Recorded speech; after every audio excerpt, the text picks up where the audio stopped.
English translation, 506th contact, Sunday 21st November 2010, 13:54 hours. Since it is already 14 hours again and we have already finished an hour of Talmudic work, I would like to ask you something else if you do not have to go yet. I still have 20 to 30 minutes left. When we have our private conversations, I always notice that when we talk about sex, you also include religions. So far, I've never asked you why you do that. I understand that all religions also have powerful sectarian traits, but I think that you have to make a difference when you explain certain things to make it clear what you are talking about. Your explanation is also mine, because in order to make what is being talked about understandable, the concepts of religion and sect must be separated, although religions are also nothing more than highly bred sects that interfere in the private affairs and lives of believers. The following can be said in a few words. Earth humans unfortunately do not understand the whole of the sectarianism of religions, for they usually do not consider them to be sects, but a representation of his glory authorized by a god through special revelations.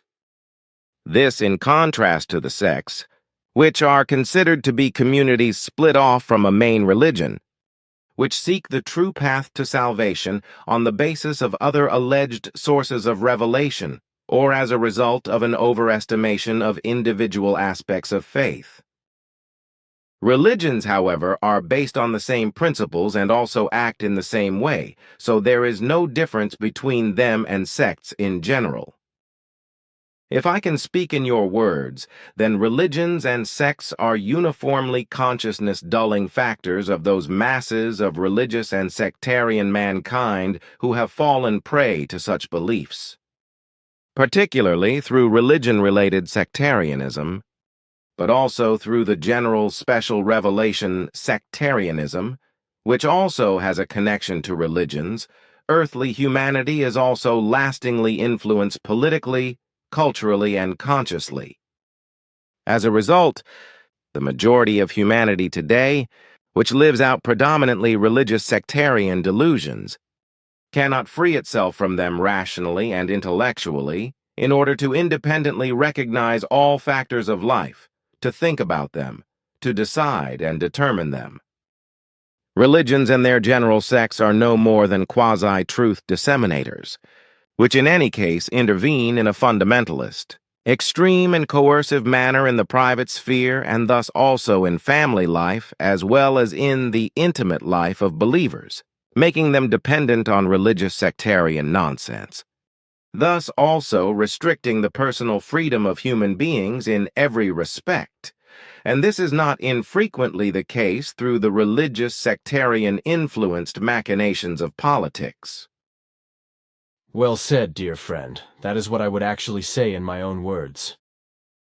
But may I ask you, would you like to make a drawing of Judas Iscariot today? You said that you have a drawn portrait of him that you would like to take a closer look at. I have done that, so I will try to reproduce it to some extent. But it will not be a framework because I have to reproduce it from memory. It will probably be a small work of art anyway. The important thing is that it really represents Judas Iscariot. It certainly will. Give me a pen and paper and I will try to make something useful. Not a problem. A pencil here and a piece of paper from the printer here. Thanks. Pod draws and it only takes a few minutes. So this is it.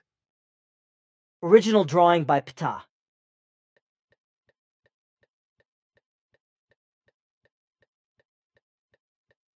Developed, Barbara Harnish.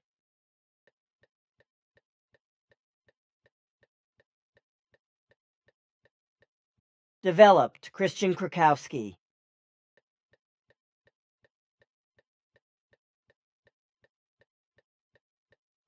Thanks, that is more than I expected. Is it allowed that I insert your drawing into the Talmud Manual? If you want, you can do it. It is not objectionable, quite to the contrary, it might give a certain impression of what the man looked like at that time.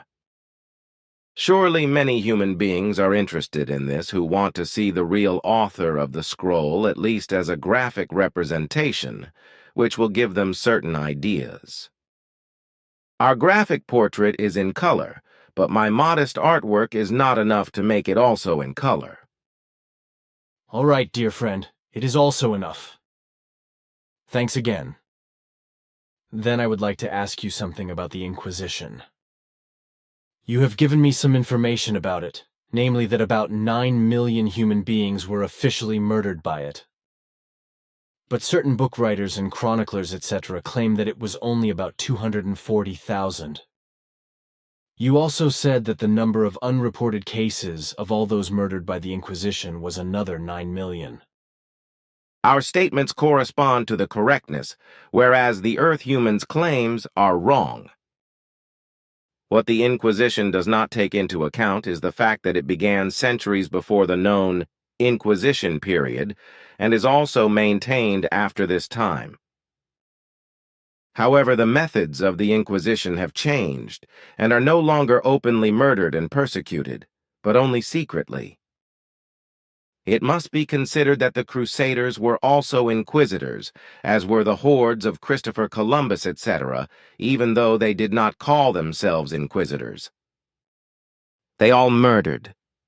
If not necessarily for the sake of witchcraft, then at least for the sake of the Catholic Church and the Catholic faith, and also for the sake of great values, which were robbed and given to the Vatican.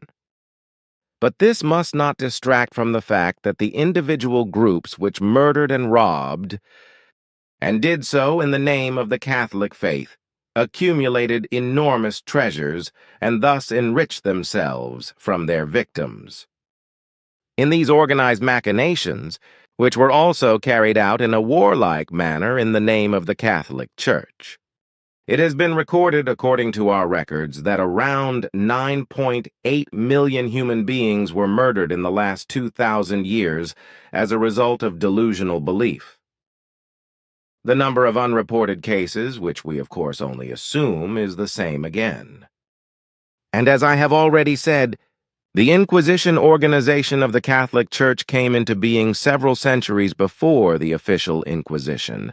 That is to say, long before 1231, when the Vatican instructed the dogs of the Lord respectively, the Dominican monks as malicious inquisitors, to carry out the witch hunt, which often only served to enrich the inquisitors as well as the Vatican, the rulers and priests, etc.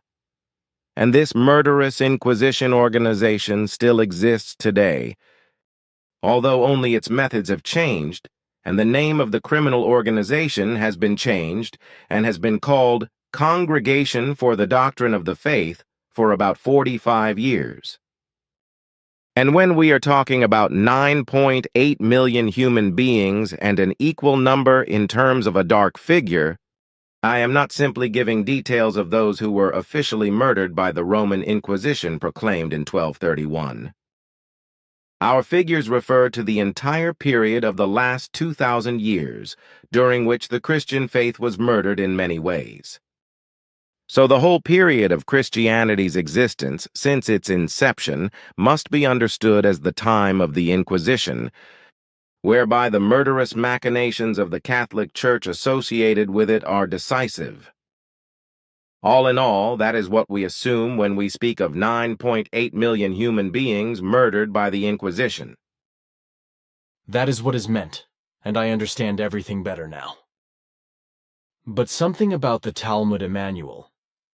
What I think is amazing is that Isa Rashid has also given the wrong name to the Talmud writer. He simply used the name Judas Iscariot from the New Testament instead of the correct name, Judas Iscariot. He was so captivated by his Christian faith that it would have seemed a crime to him to use the real name of the scribe of the scroll, as was also the case with all the other things he either omitted or replaced with extracts from the New Testament.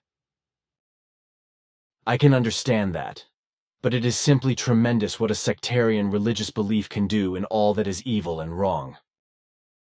But let's not go there. What is it about the so-called Schussler salts? Are they really as useful as they are propagated? They are to be evaluated in the same way as homeopathy. Both are infinitely diluted, and through this processing they no longer contain any active ingredients. Effects only occur as a result of the belief that an effect is created, which is also called a signal effect, but which is fundamentally based on the fact that the human being who takes such useless preparations unconsciously suggestively influences his mental block to create a mental vibration, which stimulates energies and forces that may trigger and realize a self-healing process. Understood. Then I have no more questions, and we can turn to the work of the Talmud.